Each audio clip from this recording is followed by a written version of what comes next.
Bueno, les estaba diciendo entonces que les compartí ayer el último capítulo de las conversaciones sobre Jesús y también contarles que estamos entonces, les habilité todos los videos.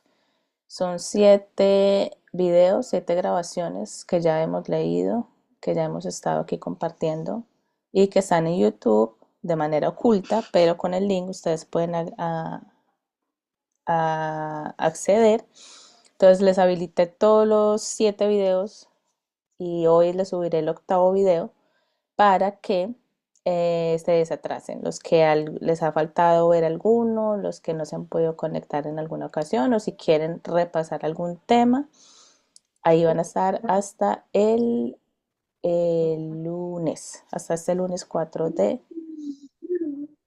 noviembre. Entonces, para que lo aprovechen.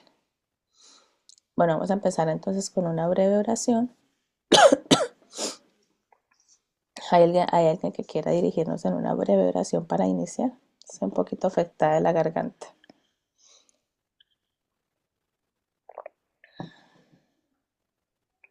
Alguien que se anime. Una oración cortita.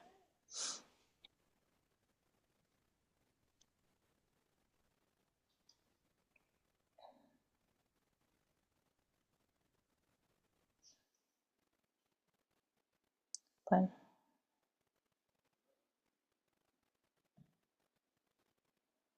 no sé si Luz Astrid nos quiere apoyar con una oración cortita.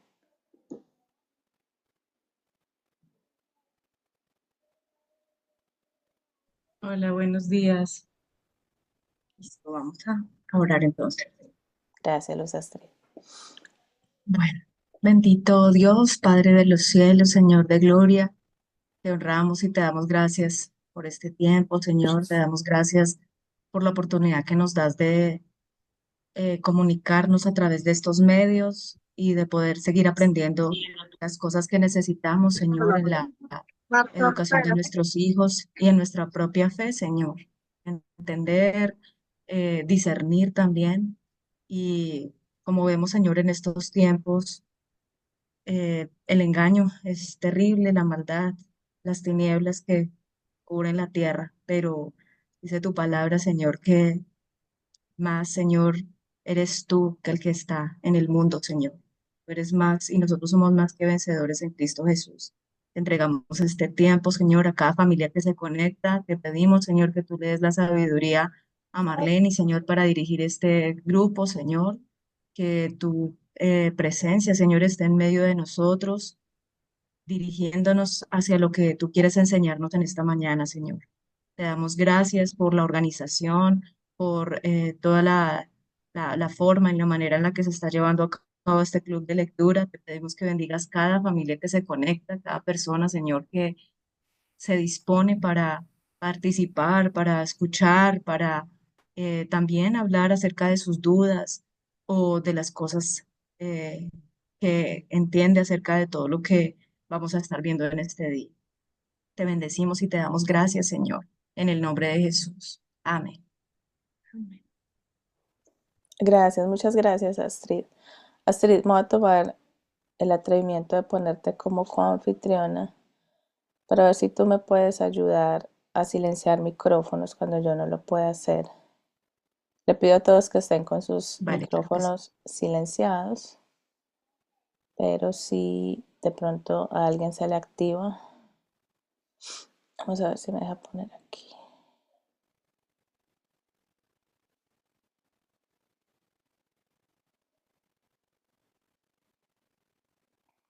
Noemí, no sé si Noemí está por ahí y me puede ayudar a poner a Astrid como coanfitriona porque a mí no me deja con los permisos que tengo. Si Noemí está por ahí y me ayuda, por favor, a darle coanfitrión a Astrid. Muchas gracias. Listo, vamos entonces a iniciar.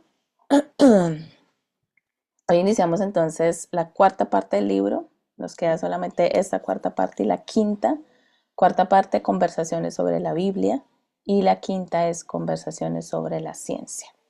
Vamos entonces mientras comparto pantalla, que se animen 4 personitas para leer este primer bloque.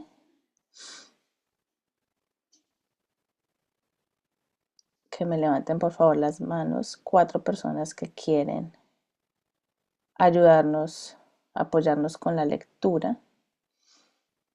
Por acá ya levantó Sacil su mano, muchas gracias. Jenny de Brasil, muchas gracias. Bueno, vamos a empezar con ellas dos mientras se nos animan otras 2 personas entonces. Vamos a empezar entonces con Sacil y luego con Jenny. Adelante, Sacil. Hola, buenos días. Buenos días. ¿Cómo se seleccionaron los libros de la Biblia? En la última sección oímos por qué los cristianos podemos creer con confianza que creemos acerca de Jesús, lo que creemos acerca de Jesús. Lo más importante es que Él era divino, que murió en la cruz por nuestros pecados y que resucitó. Este entendimiento, por supuesto, proviene principalmente de un examen de lo que dice la Biblia. Pero en primer lugar, cómo sabemos que debemos confiar en la Biblia? Ese es el tema vital de esta parte del libro. Empezaremos con una pregunta básica. ¿Cómo se seleccionaron los libros de la Biblia? O dicho de manera más formal, ¿cómo conseguimos nuestro canon? La palabra canon significa simplemente norma. En el contexto de la Biblia, el canon se refiere a los escritos que consideramos la norma de nuestra fe. El canon protestante consta de 39 libros del Antiguo Testamento y 27 del Nuevo Testamento. El Antiguo y el Nuevo Testamento tienen historias de canonización muy diferentes. El espacio me impide entrar en detalles sobre ambos. Así que en este capítulo nos ocuparemos del desarrollo del canon del Nuevo Testamento en particular, dada su especial importancia por el cristianismo. ¿Un cuadro de ganadores y un cuadro de perdedores? Hay que reconocer que el desarrollo del canon no es el tema más apasionante para la mayoría de los cristianos, a pesar de su evidente importancia. Irónicamente, sin embargo, el canon es uno de los temas favoritos de los escépticos. La visión escéptica popular del canon es más o menos así. En los primeros siglos después de Jesús, había muchas versiones rivales del cristianismo, pero los escritos representativos fueron suprimidos por quienes detestaban el poder. El Nuevo Testamento representan la versión del cristianismo que ganó con el tiempo. Los libros ganadores no fueron elegidos hasta unos 300 años después de la muerte de Jesús, y ganaron porque encontraron el favor político en ese momento. La implicación aquí, por supuesto, es que no tenemos ninguna razón para creer que nuestro canon nos da la comprensión correcta de Jesús. El estudioso del Nuevo Testamento, Bart Ehrman, propone este tipo de visión en las Escrituras perdidas, libros que no llegaron a incluirse en el Nuevo Testamento. Los vencedores en las luchas por establecer la ortodoxia cristiana no solo ganaron sus batallas teológicas, sino que también reescribieron la historia. Los lectores posteriores asumieron naturalmente que los puntos de vista victoriosos habían sido adoptados por la gran mayoría de los cristianos desde el principio hasta Jesús y sus seguidores más cercanos, los apóstoles. Si este punto de vista es correcto, tenemos mucho de qué preocuparnos. Y si estamos entendiendo mal a Jesús porque hemos recibido libros erróneos como una desafortunada consecuencia de la historia política, después de todo, es cierto que se escribieron muchos libros sobre el cristianismo en los primeros siglos después de Jesús. Conocemos al menos 280. Muchas gracias, Cecil. Seguimos entonces con Jenny. Jenny me había levantado la mano. Sí, aquí estoy. Gracias, Jenny. Adelante. También es cierto que nuestros 27 libros del Nuevo Testamento no fueron reconocidos oficialmente como canon hasta el año 393 después de Cristo. Pero el meollo de la cuestión, independientemente del número de libros escritos y de cuántos se reconoció oficialmente el canon, es el siguiente. ¿Cuál de todos estos escritos nos dice la verdad sobre la fe que fue enseñada por los apóstoles, las personas que realmente conocieron a Jesús? Para responder esta pregunta, podemos fijarnos en el consenso histórico inicial de los padres de la Iglesia. En términos generales, podemos ver que había cuatro categorías de libros. Libros aceptados por todos, libros aceptados por la mayoría, libros aceptados por unos pocos y libros rechazados por todos. Nuestros libros del Nuevo Testamento y solo esos libros entran en las dos primeras categorías. Vemos la aceptación histórica de esos libros ahora y el rechazo histórico de los libros de las dos últimas categorías en el próximo capítulo. El proceso de reconocimiento de las escrituras comenzó muy pronto en la vida de la iglesia. Por ejemplo, en 1 Timoteo 5:18, el apóstol Pablo citó los escritos de Lucas llamándolos parte de la escritura. Del mismo modo, el libro de Segunda de Pedro hace referencia a las cartas de Pablo como escritura, capítulo 3, versículos 15 al 16. Otros versículos muestran que los escritos del Nuevo Testamento ya se recopilaban y circulaban entre las iglesias durante la vida de los apóstoles. Colosenses 4:16, Apocalipsis 1:3. Los padres apostólicos de la iglesia, se me perdió. Se me perdió. La primera línea, Allá, creo los que la padres, primera sí, línea. ya lo vi, ya.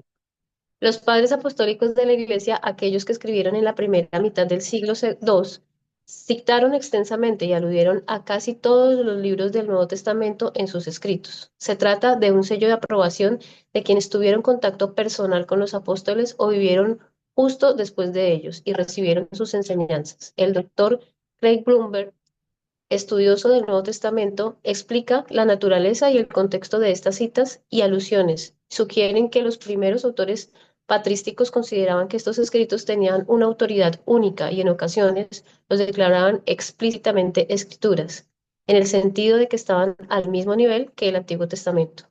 Aunque los padres de la Iglesia Apostólica no recopilaron listas formales de libros similares a un canon, sus citas y alusiones constituyen una prueba fehaciente del apoyo de los primeros tiempos a los libros del Nuevo Testamento. Entre los principales padres de la Iglesia Apostólica se encuentran Clemente de Roma, Ignacio de Antioquía, Policarpo de Esmirna.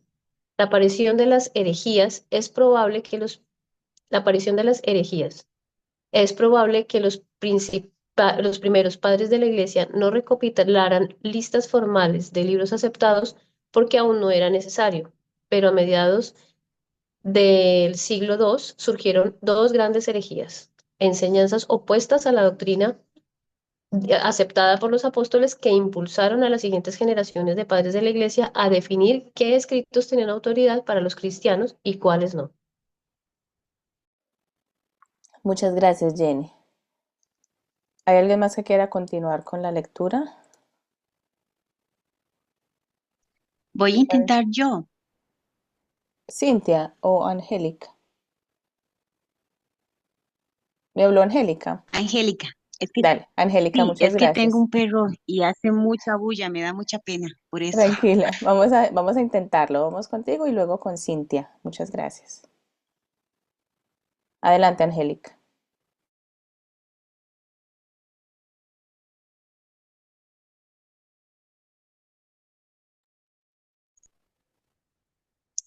En primer lugar, hubo un hombre llamado Marcio que rechazó el Antiguo Testamento.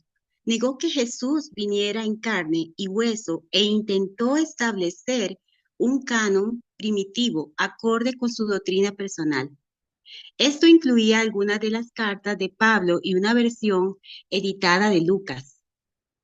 Marción es la primera persona de la que sabemos que publicó una colección fija de libros del Nuevo Testamento. En segundo lugar, hubo un movimiento llamado gnosticismo. Los gnósticos creían que solo el espíritu y el alma son buenos, que Jesús solo aparentaba ser humano y que el conocimiento especial disponible solo para unos pocos era el medio para la salvación. Valentín fue el líder gnóstico más conocido. El estudioso del Nuevo Testamento, el doctor F.F. Bruce, explica la importancia de estos acontecimientos. Los rasgos distintivos del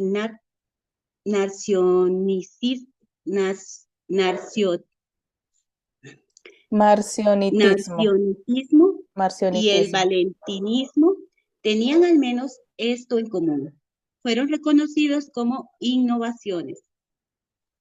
Estos, los líderes de la Iglesia Católica, sabían no era lo que había oído desde el principio, pero había que mostrar a sus seguidores en que estaban equivocados.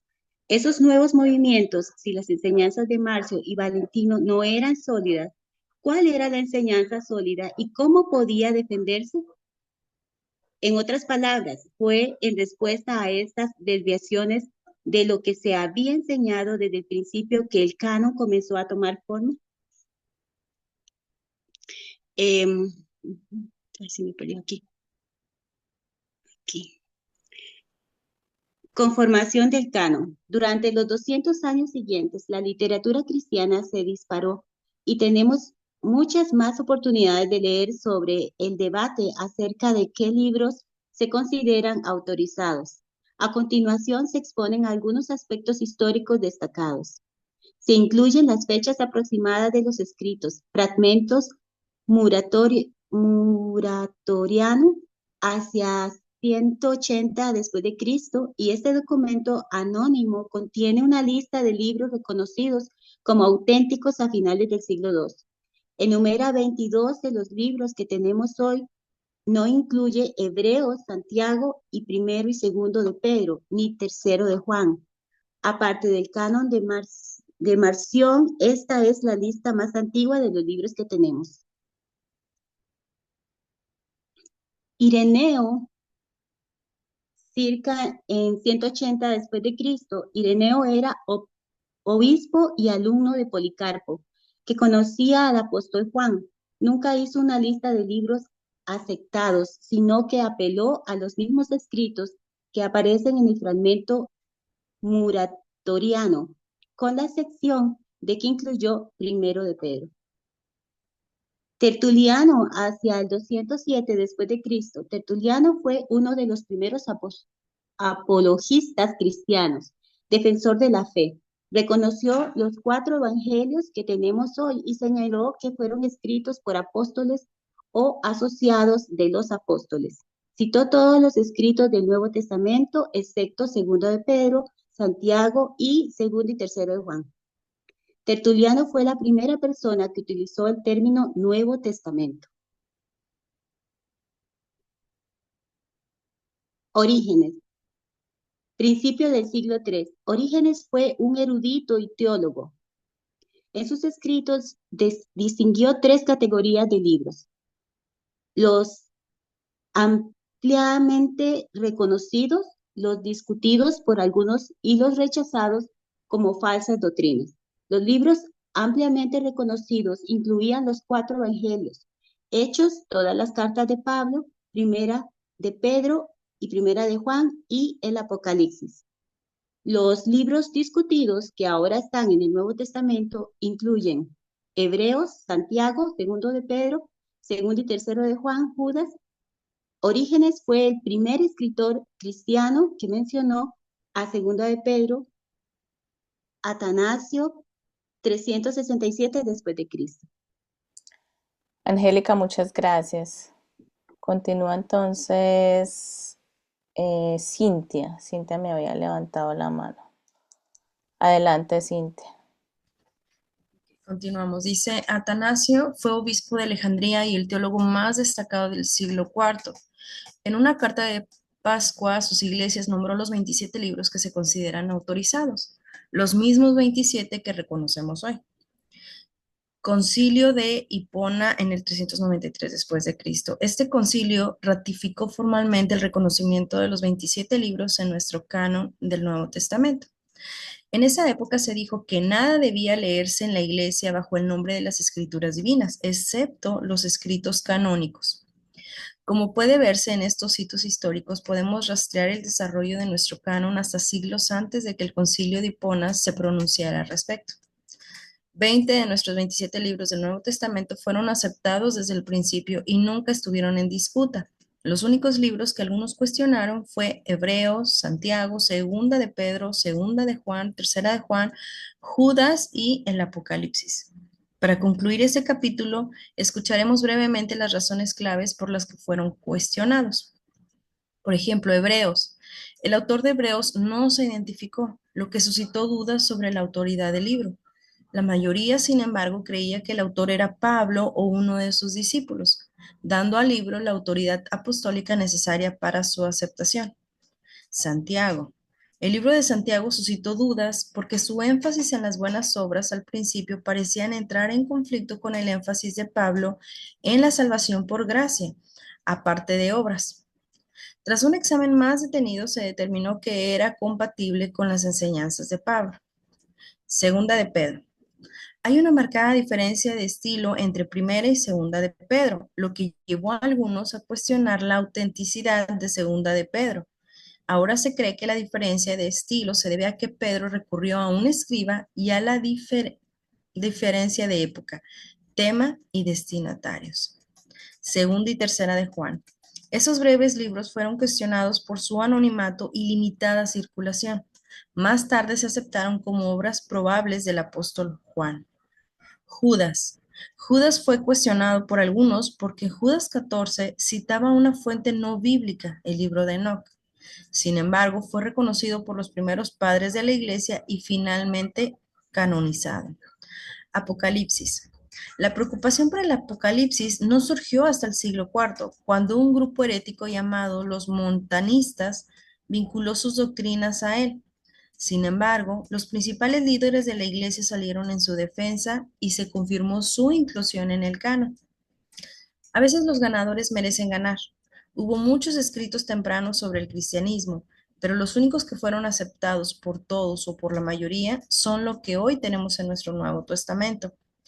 Estos fueron los libros que los primeros padres de la iglesia sabían que eran coherentes con las enseñanzas de los apóstoles y fueron aceptados mucho antes de que fueran canonizados formalmente en el año 393 después de Cristo.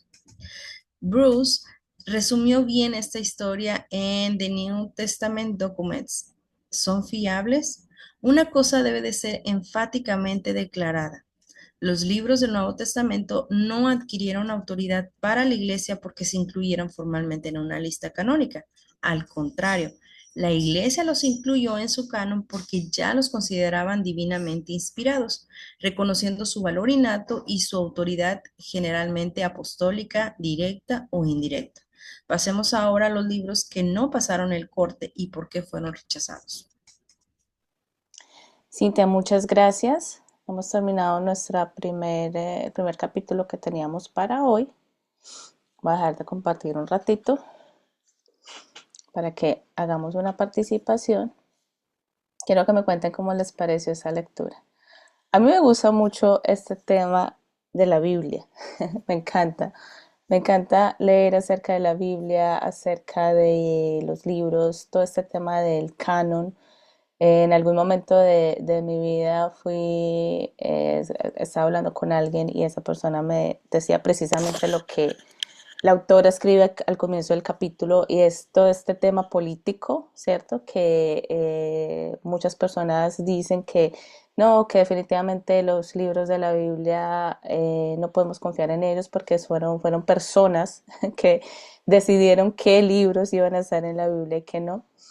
Y en ese momento yo no tenía argumentos para refutar esto, pero desde que empecé a leer acerca del tema es un tema que me apasiona mucho y me gusta mucho la manera como Natasha hace aquí este resumen, por decirlo así, o este compendio. Entonces me gustaría escuchar una o dos participaciones de cómo les pareció este capítulo, tenían esa información, les parece relevante o no. Cuéntenme en dos personas que quieran participar.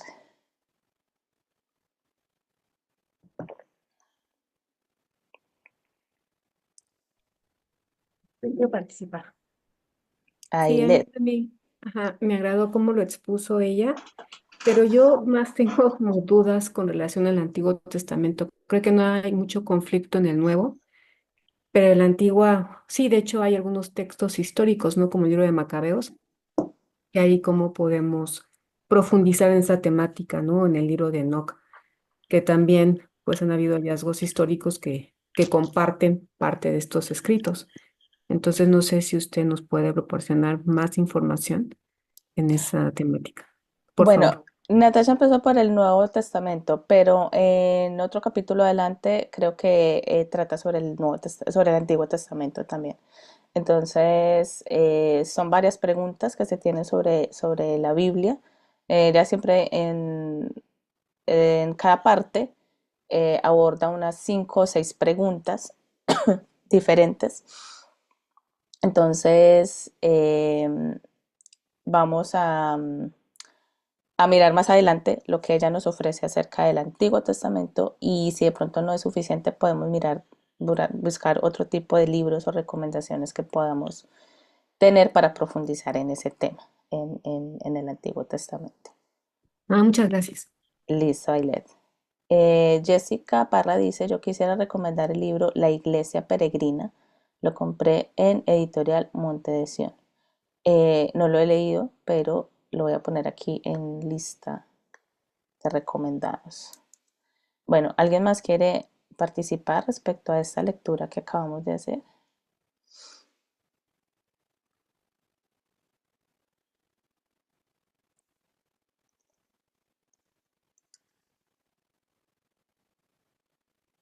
Jenny, adelante Jenny.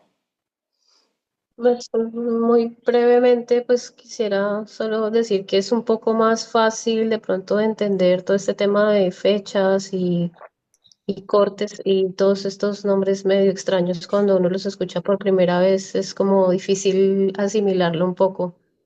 Porque al mismo tiempo no son personajes como tan reconocidos en la historia de la iglesia, entonces es difícil a veces como ubicarlos en el tiempo.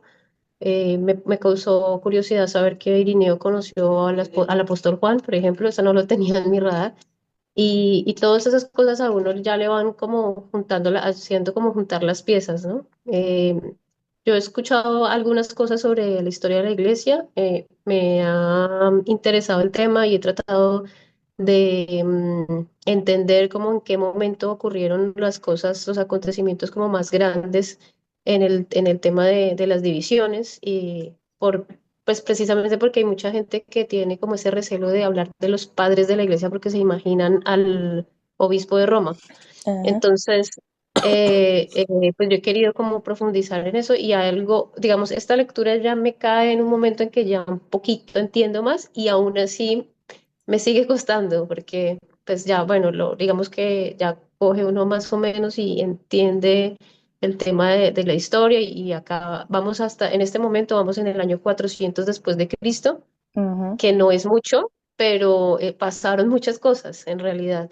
Y, y también si uno se pone a pensarlo en términos lógicos, en 400 años, claro, es bastante tiempo, pero digamos, no era tan fácil desde que vino Jesús hasta esa época en perder el hilo. Ujú. Era un poco más rastreable y la escritura ya, pues digamos, no era tecnológicamente desarrollada, pero sí estaba ya, digamos, formalizada y era un asunto que estaba bien protegido, valorado en esa época. Entonces, creo que sí podemos confiar en el buen concepto que tuvieron y que Dios les dirigió para formar ese primer canon de los libros que hemos hablado del Nuevo Testamento. Ujú. Digamos, sí me hace sentido, ¿sí? En el tema lógico. Y Sí, pues, ¿no? Con ganas de aprender más. gracias. Gracias. Ay, qué pena.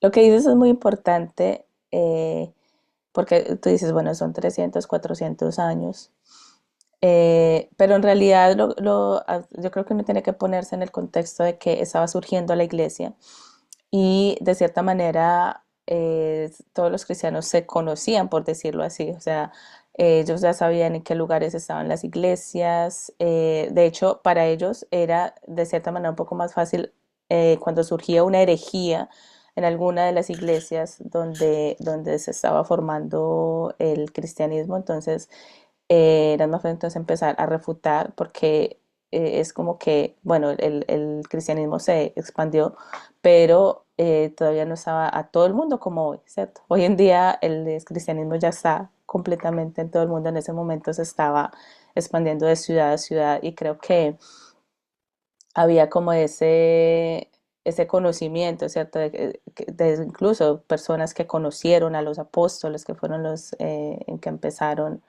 a llevar la iglesia a los diferentes lugares. Entonces, creo que uno se tiene que poner un poco como en ese contexto de que la iglesia estaba empezando, ¿cierto? Entonces es diferente a hoy. Yo les quiero recomendar un libro que precisamente trata sobre la historia de la iglesia. Se llama Historia General del Cristianismo desde los orígenes hasta nuestros días. Ahí les compartí el link de Everand o Scribd, que es la aplicación o la plataforma en línea que yo utilizo para leer. Pero si ustedes no tienen Scribd, pueden tomar el nombre y buscarlo entonces en Amazon o en una librería donde ustedes puedan entonces conseguir el libro. Me parece que es un libro bastante grande, pero es muy, muy bueno para todo esto que estamos ahorita aprendiendo. Bueno, participación a Cintia para continuar entonces. Adelante, Cintia. Perdón, yo quería comentar acerca de este tema de, por ejemplo, este libro pues que estamos leyendo es como una súper recopilación muy breve. Hay demasiada información porque también dejó, obviamente, ¿verdad? Dejó de lado las copias más antiguas que existen. Eso también, o sea, hay como, no sé si cerca de 25.000 copias que existen entre el siglo primero y el siglo cuarto. Los manuscritos o digamos los libros más antiguos que existen, las copias, son de la Ilíada, por ejemplo. Ellos están como en el año 600 o 700, son las copias más antiguas que se tienen. Y en cambio el Nuevo Testamento cuenta con muchísimas copias que pueden dar pues credibilidad a lo que se estaba leyendo en aquel tiempo, a cómo fueron aceptadas debido a las copias que se han encontrado. Aunque no hay originalmente algunas copias originales de los textos, sí existen muchísimas copias que dan y ninguna de ellas se contradice entre ellas. Entonces, esto es algo muy bueno. Antes de la invención de la imprenta, pues sí hay mucha evidencia, vaya, de lo que estaba hablando aquí. Así es, Cintia. Sí, es Eso te quería importante, contar. sí, Cintia, es importante entender también el contexto del libro que estamos leyendo. Es un libro de apologética y es un libro que quiere abordar muchos temas en un solo libro. O sea, creo que es un trabajo muy importante el que ella hace, porque lo que hace es traernos y ponernos todos estos temas sobre la mesa y ya nosotros entonces ya tenemos que tomar la decisión, ok, necesito saber más de esto, ¿cierto? Necesito buscar más fuentes sobre eso. Entonces ya es como nuestra tarea también de cada tema que nos quede de pronto dudas o que queramos profundizar más en él, entonces buscar la literatura específica que nos ayude a profundizar en ese tema. Entonces, al final ella provee una lista, el final del libro le provee una lista de literatura que ella recomienda leer a profundidad para cada tema que ella ha abordado. Libros de los que ella ha extraído toda esta información, otros libros que también nos recomienda y a mí también me gustaría con algunas recomendaciones que han venido trayéndolo también ustedes mismos que se conectan a hacer esa lista. Entonces ya finalizando el club o finalizando este libro, entonces vamos a poder tener una lista, ¿cierto? De temas y de libros o literatura recomendada para que ustedes ya se vayan con toda la tarea. Ya es cada uno entonces decide en qué tema necesita profundizar más. Listo, vamos a continuar con la segunda parte, pero antes me gustaría saber si de pronto Noemí está por acá y está disponible para que nos cuente un poquito acerca de Legacy y la charla informativa que tuvieron esta semana, si de pronto algunas mamis no se pudieron conectar y hay manera de que la podamos ver. Noemí, ¿estás por acá? Sí, buenos días a todos. Gracias, Marle. Por aquí estoy para compartirte que pues estamos agradecidos con Dios porque Él sigue ensanchando nuestro territorio en cuanto a poder ser un instrumento que él use para las familias, para acompañamiento y apoyo. eh, Han estado preguntando por preescolar, no precisamente por lo académico, sino porque cuando uno es mamá por primera vez o cuando uno es mamá de hijos muy pequeñitos, esta inseguridad de qué hago, por dónde empiezo, qué material es muy patente. Entonces, estamos implementando para preescolar que sean los padres quienes se conecten a aprender música, inglés, arte y reciban tanto talleres como clases y contenido para que de esa manera ellos puedan, eh, si es necesario, por alguna razón, certificar preescolar, pero sin que el hijo se conecte a clases, no es la edad en la que ellos necesiten clases o por conexión o que reciban este daño que las ondas electromagnéticas en su cerebro pueden causar, ¿no? Sin embargo, sí necesitamos una comunidad, necesitamos un, un caminar juntos para poder entender cómo aprenden los niños en esa edad. Y sabes, Marle, cuando ya los niños muy pequeñitos empiezan a vivir esta vida de aprendizaje, más que una academización, pues el nombre preescolar quiere decir lo que se hace previamente, lo que se edifica, lo que se construye junto con el niño para que cuando él ya esté en los años académicos, eh, ese fundamento en carácter, ese fundamento en maduración y el esperar las etapas correctas de desarrollo faciliten tanto el que el hijo sea dócil, con dominio propio, como la previa maduración para que entonces a él se le haga muy sencillo, mucho más sencillo y a nosotros como padres también transitar hacia la certificación de lo académico.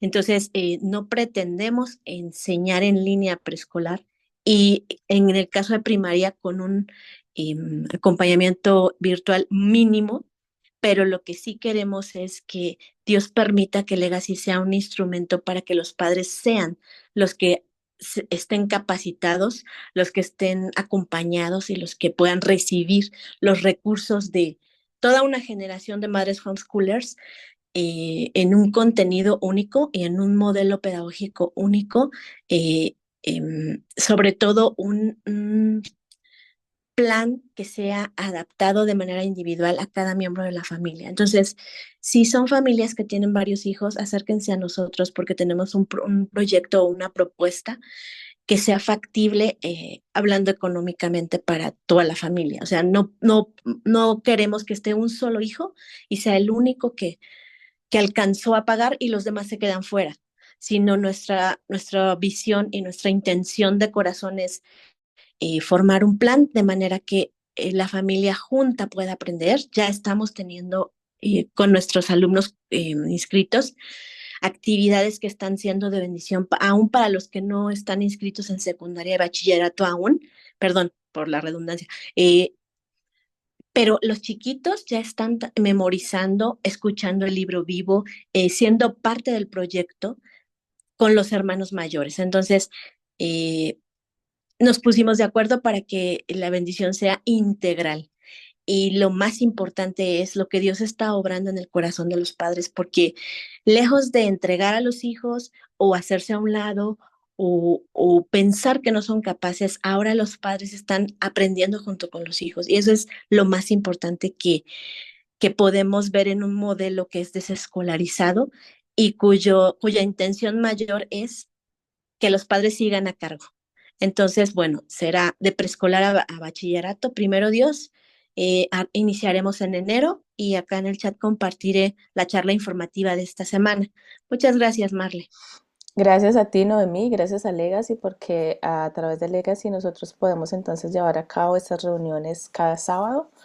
Son los que nos proveen el Zoom para que podamos entonces estar aquí leyendo juntos. Y definitivamente me encanta lo que hace Legacy porque, aunque no me gusta mucho la palabra empoderar, porque hoy en día la ha tomado el feminismo, pero en realidad lo que hace Legacy es empoderar a los padres para que los padres sean los que tomen las riendas, ¿cierto? La responsabilidad de la educación de sus hijos. Y creo que esa labor es muy importante hoy en día. para nosotros como padres cristianos. Entonces, también les quiero invitar a cada uno de los espacios que tiene la red de ministerios de apoyo de padres que discipulan a sus hijos. Cada día de la semana hay un nuevo espacio para que se capaciten, para que aprendan. Son espacios completamente gratuitos, no tienen que pagar por pertenecer a ninguno de estos espacios. Recursos que se les brindan para que ustedes puedan entonces aprender y crecer en esa responsabilidad y la labor de la crianza. También les quiero decir que ayer estrenamos nueva temporada del podcast Mujer Diseño Original. Esta vez vamos a estar hablando de la mujer en el hogar, entonces lo pueden buscar también en Spotify y en YouTube. Pueden colocar Mujer Diseño Original y ahí les va a aparecer. Ahora sí, entonces vámonos con la pregunta número 26, que es el otro capítulo, y dice por qué quedaron algunos libros fuera de la Biblia. Otras personitas que me quieran apoyar con la lectura, por favor. Me gustaría ver las manitos levantadas para que podamos entonces avanzar con esta parte. A ver quiénes se animan.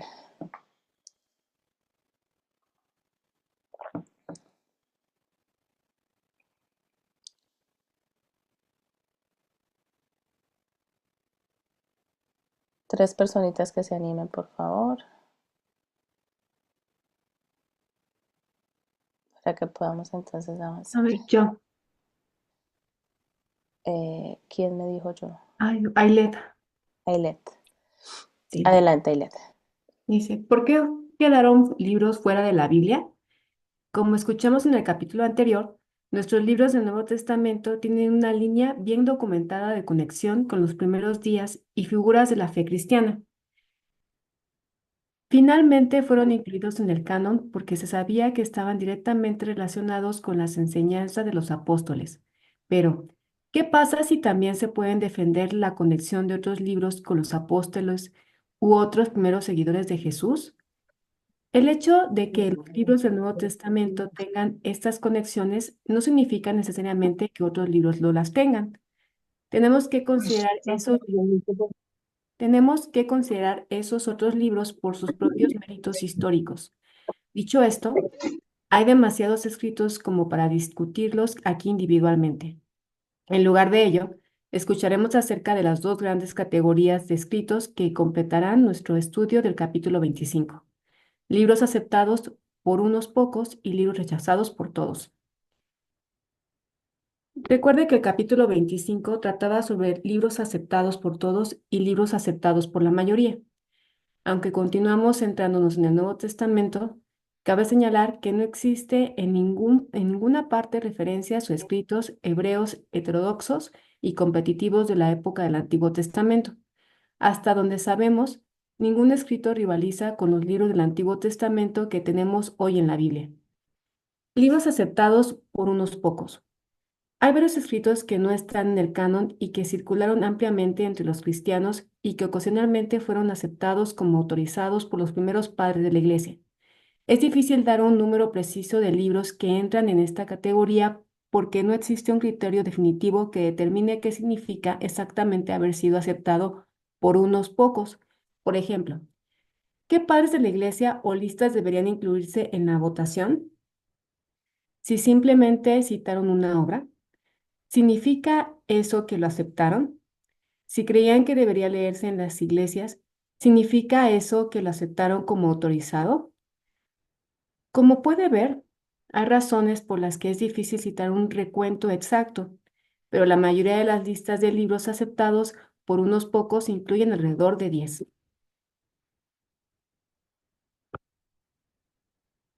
La mayoría de los libros de esta categoría son escritos de los padres apostólicos de la Iglesia. Recuerda del capítulo anterior que estos hombres tuvieron contacto personal con los apóstoles o vivieron inmediatamente después de ellos. Tenemos varios de sus escritos, incluidos 2 Clemente, 7 cartas de Ignacio, una carta de Policarpo, el martirio de Policarpo, Didache, Pseudo Bernabé, el pastor de Hermas, epístola de Diógenes y los fragmentos de Papías. Estos escritos fueron muy valorados por los primeros cristianos.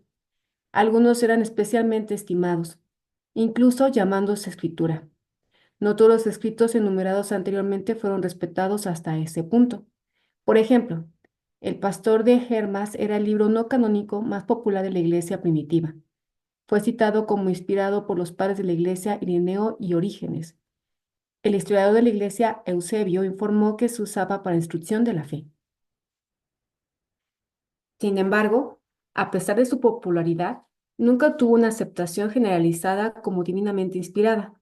El fragmento muratoriano, escucha el capítulo 25, señaló el consenso más amplio. Debe leerse, pero no puede leerse públicamente en la iglesia del pueblo, ni entre los profetas, ya que su número es completo, ni entre los apóstoles, hasta el fin de los tiempos. ¿Sigo o ya? Gracias, Ailed. Ujú. ¿Hay alguien más que desee continuar, por favor? Anímense, por favor, a continuar. Noemí, adelante. Hubo algunos otros libros que fueron aceptados por unos pocos, pero no formaban parte de los escritos de los padres apostólicos de la Iglesia. Los más importantes fueron el Apocalipsis de Pedro, el Evangelio según los Hebreos y los Hechos de Pablo y Tecla. Estos libros fueron mucho menos aceptados que los escritos de los padres de la Iglesia. Sin embargo, los he incluido aquí en aras de la exhaustividad, dado que fueron reconocidos positivamente por al menos un padre de la Iglesia o una lista posterior. En resumen, los escritos aceptados por unos pocos eran estimados por su valor histórico, moral o literario.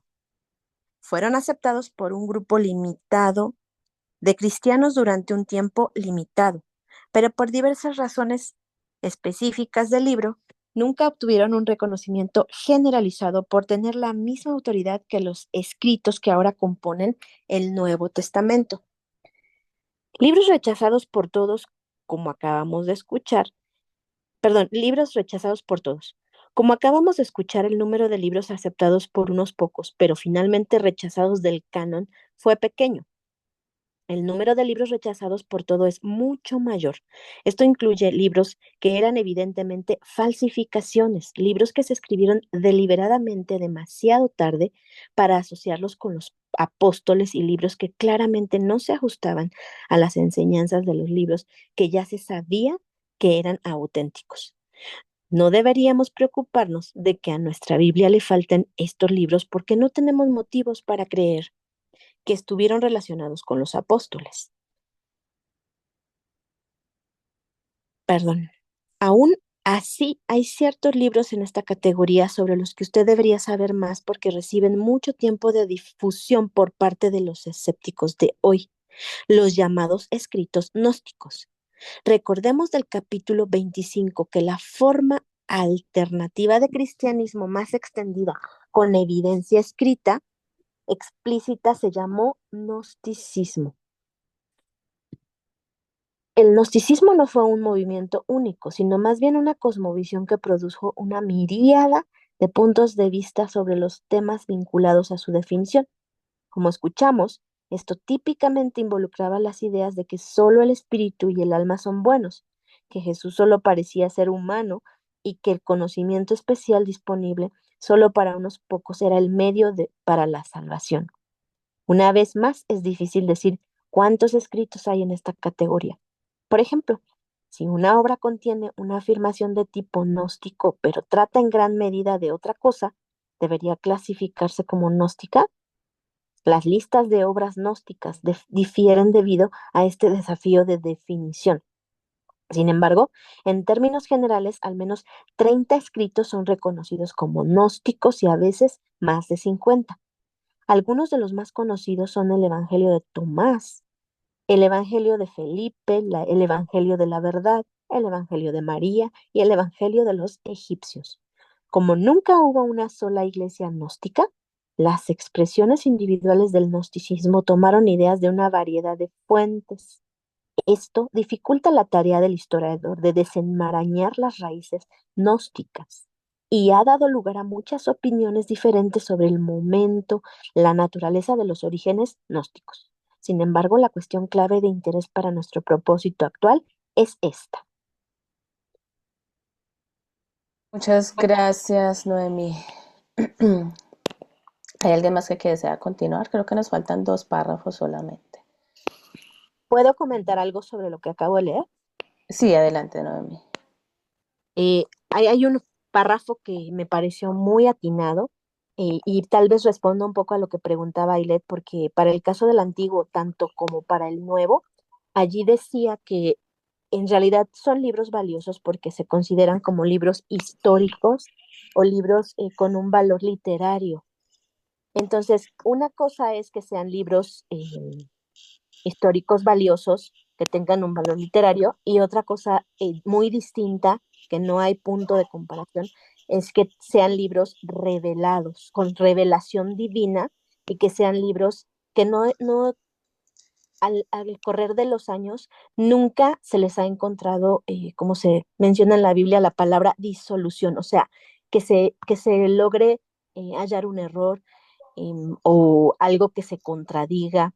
Es algo sobrenatural. Realmente la razón humana podría em, presentar muchos argumentos para defender que tantos historiadores como en ningún otro texto antiguo han coincidido y en verdad coincidencias sobrenaturales. Y no solo es este análisis e investigación profunda de estos libros sagrados los que nos llevan a ver la diferencia entre los libros apócrifos y los libros inspirados, sino también es esta evidencia sobrenatural de que son libros que han prevalecido a lo largo del tiempo, vigentes. Y más allá de la letra es espíritu lo que transmiten y vida. Entonces, tanto pasan la prueba de los eruditos con razonamiento y bueno, a nosotros nos consta como hijos de Dios que pasan la prueba totalmente en cuanto a lo espiritual porque eh, precisamente producen vida, son libros que fueron escritos por gente que estuvo en el tiempo de Jesús. Obviamente ya cuando viene el siglo primero, no pasó tanto tiempo, ya empieza la herejía de los gnósticos, gente que no estuvo con Jesús. ¿Tienes Y, frío? Te y voy a entonces poner. Ahorita voy. Creo que Cecil tiene su micrófono abierto. Gracias.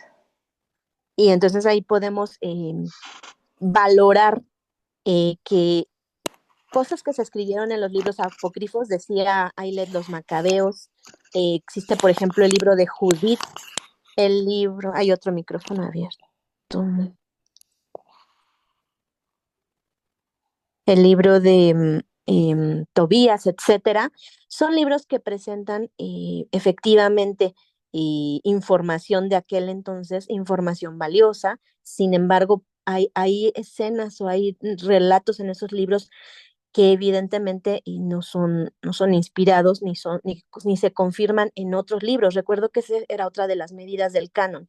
Por ejemplo, en los libros del Nuevo Testamento, el hecho de que un libro, las cartas de Pablo, mencionaban otros libros o del Antiguo o del Nuevo. Entonces estaban siendo apoyados eh, entre los libros de la Biblia. Hoy la conocemos como un libro de pastas y de 66 libros, pero recordemos que en el contexto de aquel entonces eran pergaminos, o sea, el reto era mucho mayor porque eran pergaminos y escritos por separado que no se habían condensado. Entonces, vemos la mano del Espíritu Santo activa e integrando esto por encima de la razón del ser humano. Y debemos también confiar en que la escritura del Antiguo Testamento, por ejemplo, el Pentateuco, pasaba de mano en mano de los escribas, ellos eran las fotocopias de aquel entonces, digamos, las imprentas, y la manera en que copiaban era letra por letra, tilde, coma, acento, o sea, no había modo de que se reprodujeran errores porque su vida la dedicaban, su vida entera a hacer esta transcripción. Entonces, ¿qué confiabilidad y qué seguridad tenemos de que este canon es un regalo de Dios maravilloso.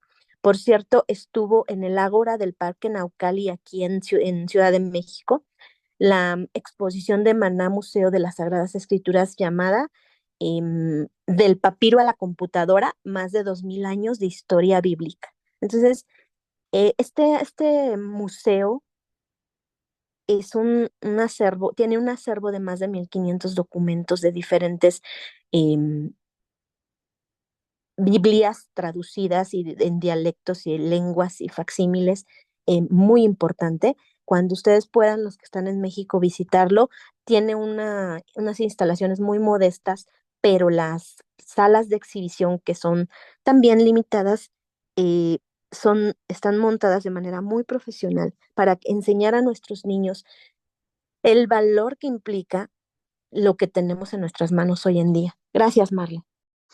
No, gracias a ti, Noemí, gracias por tu intervención. Es muy valioso lo que dices. Rescato lo que dices de la conexión entre el Antiguo y el Nuevo Testamento.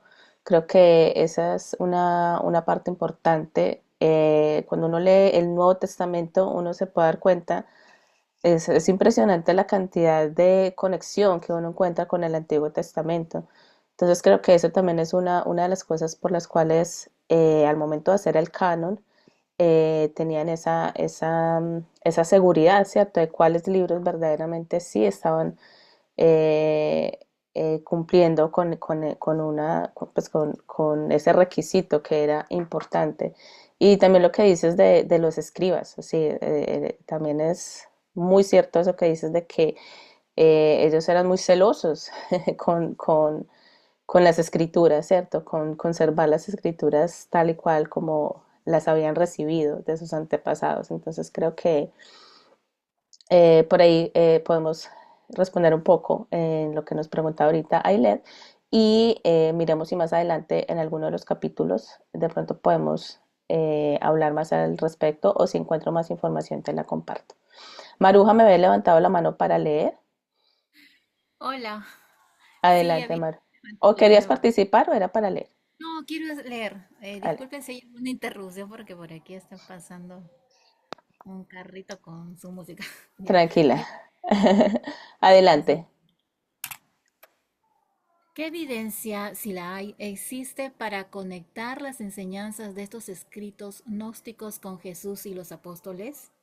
Si no se puede encontrar ninguna conexión, no hay necesidad de preocuparse de que los escritos gnósticos tengan alguna autoridad con respecto a lo que Jesús enseñó. Hay dos criterios clave que podemos considerar para responder esa pregunta: la antigüedad y la teología. Antigüedad. La mayoría de los eruditos coinciden en que los 27 libros del Nuevo Testamento fueron escritos a finales del siglo I, 70 años después de la muerte de Jesús. No hay obras gnósticas que los eruditos fechan en el siglo I, con la posible excepción del Evangelio de Tomás, lo que hace que esta obra en particular sea de especial interés para los historiadores. Todos los libros gnósticos que tenemos fueron escritos en el siglo II o después. Se podría pensar que este hecho responde rápidamente a la pregunta de si este material se remonta a Jesús y los apóstoles, pero no deberíamos apresurarnos tanto. En realidad, hay tres escenarios que podrían explicar este silencio del siglo I. 1. Las enseñanzas gnósticas se remontan a Jesús, pero los escritos gnósticos del siglo I se perdieron con el tiempo. 2. Las enseñanzas gnósticas se remontan a Jesús, pero los escritos gnósticos del siglo I fueron activamente suprimidos. Punto 3. Las enseñanzas gnósticas no se remontan a Jesús y faltan escritos gnósticos del siglo I porque no existían. Consideremos los dos primeros escenarios. Es posible que existieran escritos gnósticos del siglo I relacionados con los apóstoles, pero que se perdieron con el tiempo o fueron suprimidos. Sí, todo es posible, y esa posibilidad la que ha estimulado muchos debates académicos. Pero tenemos que considerar lo que es probable según la evidencia que tenemos. Tal como están las cosas ahora, estos escenarios son en su mayoría argumentos provenientes del silencio, que plantean hipótesis sobre lo que podría haber sucedido. El tercer escenario, sin embargo, está bien respaldado por la evidencia.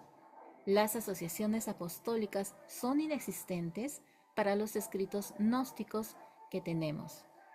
Ni siquiera afirman tener autoridad de haber transmitido sus enseñanzas de forma oral o escrita. Maruja, mil gracias. Gracias. Nos queda un párrafo más. ¿Alguien que nos quiera apoyar con este último párrafo, por favor? Yo, Ángela, adelante. sí, bueno. Entonces dice, ay, espérame, yo volteo la pantalla del teléfono, que es que así queda muy pequeño, perdón.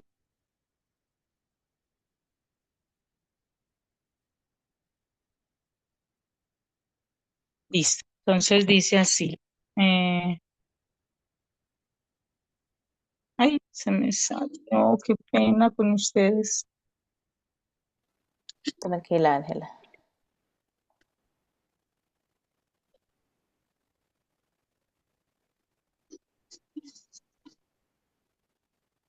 Listo, qué pena, es que se me había ocultado la pantalla. Dice, más bien apelan a nueva revelación y conocimiento espiritual especial.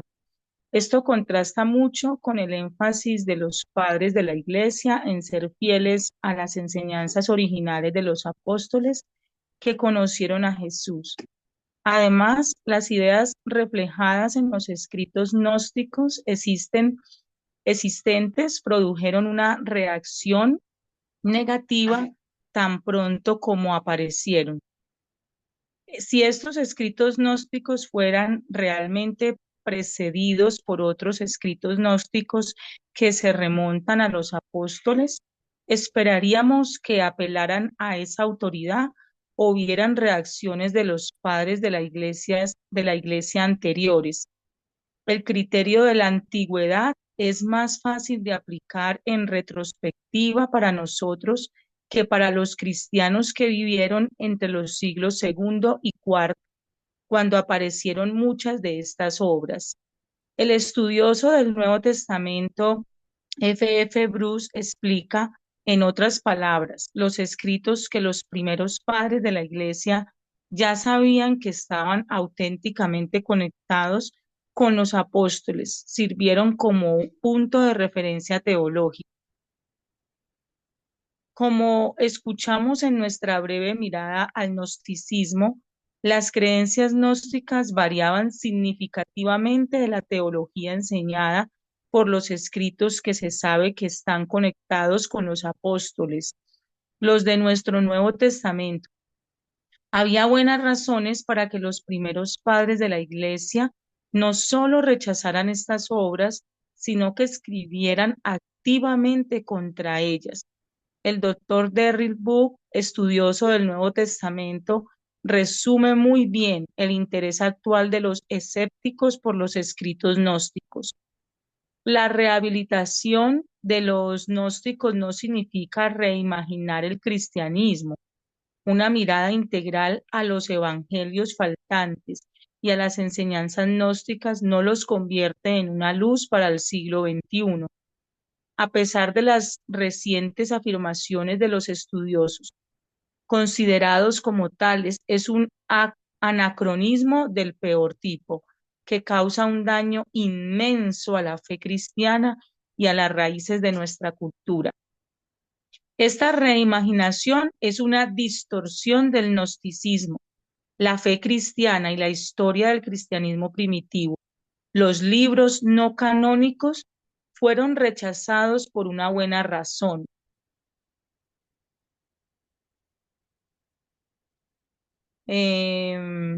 Varios libros populares hoy en día han despertado el interés del público sobre posibles evangelios faltantes, como si los cristianos hubieran entendido a Jesús totalmente equivocado.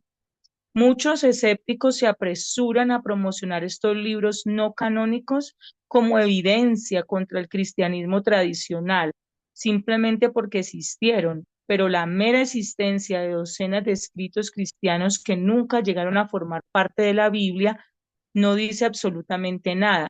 Lo que importa es si alguno de esos escritos puede reclamar legítimamente autoridad espiritual a través de su conexión con Jesús y sus apóstoles.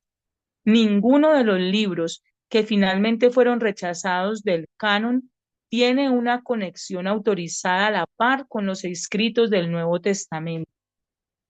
O sea que es como si lo validaran todo lo pasado, ¿cierto? O sea, es como la armonía que tienen todos los libros en el Antiguo Testamento y en el Nuevo sin los autores tener ni siquiera una conexión y ni siquiera estaban unidos como lo tenemos ahorita en la Biblia. O sea, eran escritos por separado, ¿cierto? Sí, Pues era algo que como que se me vino sí, ahí en el sí, libro. era una de las, o sea, las personas que se encargaron de trabajar en este canon o de unir los libros de la Biblia tuvieron como varios criterios, ¿cierto? Varios requisitos o criterios que tomaron en cuenta para saber qué libros eran verdaderamente inspirados o no.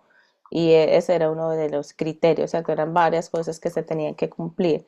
Entonces creo que es importante entender que no fue como algo que una persona decidió hacer y ya, o que por capricho dijo, bueno, estos son los que van a estar, no, o sea, eso fue un consenso, ¿cierto? De varias personas, con muchas cosas que se tomaron en cuenta al momento de crear este canon. Noemí tiene su mano levantada, no sé si se le queda, qué pena, Ángela, ¿quieres decir algo más? Sí, que el canon es como una medida, ¿cierto? O sea, una medida que utilizaron y como tú dices, no estuvo a cargo pues como de una sola persona, sino que muchas personas para determinar si lo que se estaba escribiendo pues tenía armonía entre los eventos, ¿cierto? Muchas cosas. Exacto. Eso era lo que quería como aportar. Exacto, Sí, canon. Aquí al comienzo del gracias. capítulo, ella escribe que canon significa norma, ¿cierto? Entonces es como el canon era como qué normas debían cumplir los libros para poder entrar a ser parte de los libros de la Biblia, ¿cierto? ¿Qué parámetros tenían que tener? Por eso se llama canon, ¿cierto? Porque los libros tenían que cumplir ciertos parámetros para poder entrar a ser parte de esos libros. Bueno, vamos a ver por acá si hay alguien que quiera comentar algo más al respecto. Voy a leer los comentarios. Noemí nos deja por acá la información sobre el museo que nos acaba de comentar en México. El Museo Maná de las Sagradas Escrituras. Sería genial que las personas que estén en México puedan visitarlo con sus hijos. Creo que es un plan obligado. Muchas Sí, Marle, gracias. perdón, solo quería comentar sobre el museo que he estado en pláticas con el director. Él fue el pastor de mi padre por muchos años y se llama Cristian Gómez. Ya lo has escuchado tú. Ujú. Él es pastor por más de 50 años, filósofo y erudito cristiano, catedrático de la UNAM en cuanto a filosofía, porque tiene maestría en filosofía. Entonces, todo este perfil lo que permite es que él aterrice de una manera magistral los temas sobre las Sagradas Escrituras. Y creo que a lo mejor sería bueno compartir con América Latina un recorrido por el museo con un contenido. Yo se lo he propuesto, entonces oremos para que sea posible, porque no necesitarían con la virtualidad estar físicamente allí para aquellos que viven en otros países. Y por otro lado, también tengo la intención de preguntar si pudiera crear cursos tipo diplomados para las mamis homeschoolers, en Ujú. donde de las herramientas como este tipo que tengan un valor no sé, tal vez también que nos sirvan, nos den las herramientas desde esa perspectiva de un conocedor del texto bíblico. Gracias, Ah, Marla. No, gracias a ti, sería genial poder tener todos estos recursos. También lo que me comentabas ahorita de manera interna de pronto poderlo invitar a uno, un sábado, a estos espacios que estamos teniendo. Vamos a estar hoy, el próximo sábado y creo que el siguiente con el tema de la Biblia. Entonces sería genial si él nos pudiera acompañar un ratito también para brindarnos todo su conocimiento, toda su sabiduría respecto a este tema. Eh, entonces, creo que tenemos recursos, ¿cierto? Tenemos que buscar los recursos, buscar la manera. Ahorita acabamos de pasar el mes donde en muchos países de Latinoamérica se celebra o se conmemora como el mes de la Biblia. Creo que en México es en septiembre, pero lo que es en Colombia y en otros países es en octubre. Y veía yo muchas conmemoraciones y eventos y qué chévere, ¿cierto? Qué chévere que se vea todo esto en los colegios cristianos, en las iglesias, en las librerías. Pero también a veces me cuestionaba qué tanto verdaderamente nosotros estamos empapados de las escrituras, ¿cierto? ¿Qué tanto estamos nosotros valorando eso que tenemos en nuestras manos? Y esa semana hablábamos aquí en casa con mi esposo y con los niños, precisamente ese tema de la Biblia, ¿cierto? De cómo durante tantos periodos de la historia la Biblia ha sido prohibida, la Biblia ha estado escondida, ¿cierto?, de las personas. Y cómo nosotros hoy en día podemos tener un acceso inmediato y cómo podemos tener un acceso a tantos recursos, a tantas Biblias con comentarios, Biblias de diferentes traducciones. O sea, lo que tenemos hoy en día es impresionante. Y qué rico que pudiéramos aprovechar todo esto verdaderamente para conocer las escrituras, para enamorarnos cada día más de las escrituras y conocerlas, estudiarlas, profundizarlas. Y no con ese deseo de, uy, voy a saberlo todo, tengo mucho conocimiento de la Biblia, voy a volverme un erudito, sino con ese deseo verdaderamente de encontrar tanta riqueza que Dios nos ha dejado ahí. Entonces, no sé si alguien quiere decir algo más antes de ir finalizando. Eh, Gracias a todos por sus participaciones. Ahí creo que alguien nos escribió otros 2 libros que recomienda respecto a este tema. Se los voy a dejar ahorita en el chat cuando les comparta la grabación. Bueno, vamos entonces a ir finalizando.